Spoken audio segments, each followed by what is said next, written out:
বিশ্বজুড়ে বাড়ছে ফিলিস্তিনের প্রতি সমর্থন। জোরালো হচ্ছে দ্বিরাষ্ট্রভিত্তিক সমাধানের দাবি।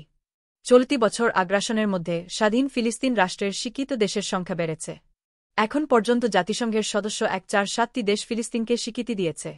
একের পর এক দেশের স্বীকৃতি প্রমাণ করছে বিশ্বজুড়ে ক্রমেই জোরালো হচ্ছে স্বাধীন ফিলিস্তিন প্রতিষ্ঠার বিষয়। গাজায় ইসরায়েলের চলমান আগ্রাসনের মধ্যেই ফিলিস্তিনকে সার্বভৌম রাষ্ট্রের মর্যাদা দিয়েছে 150টি দেশ।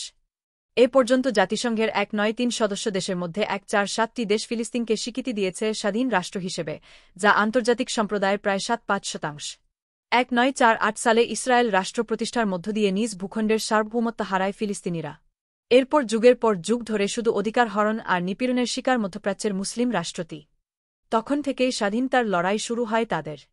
90-এর দশক থেকে 2010 সালের মধ্যে আরও 2টি দেশ ফিলিস্তিনকে স্বীকৃতি দেয় স্বাধীন রাষ্ট্র হিসেবে। এই তালিকায় রয়েছে চীন, রাশিয়া, তুরস্কসহ বেশ কয়েকটি অর্থনৈতিক পরাশক্তি।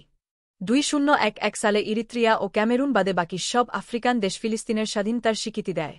বর্তমানে জাতিসংঘের 193 সদস্য দেশের মধ্যে 147টি দেশ ফিলিস্তিনকে সার্বভৌম রাষ্ট্র হিসেবে স্বীকৃতি দিয়েছে, যা আন্তর্জাতিকভাবে এক বিশাল কূটনৈতিক অগ্রগতি।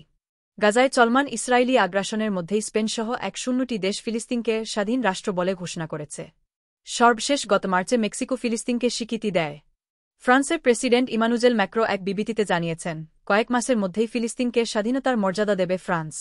গাজায় ইসরায়েলের নির্মম আগ্রাসনের প্রতিবাদে বিশ্বজুড়ে তৈরি হয়েছে তীব্র ক্ষোভ।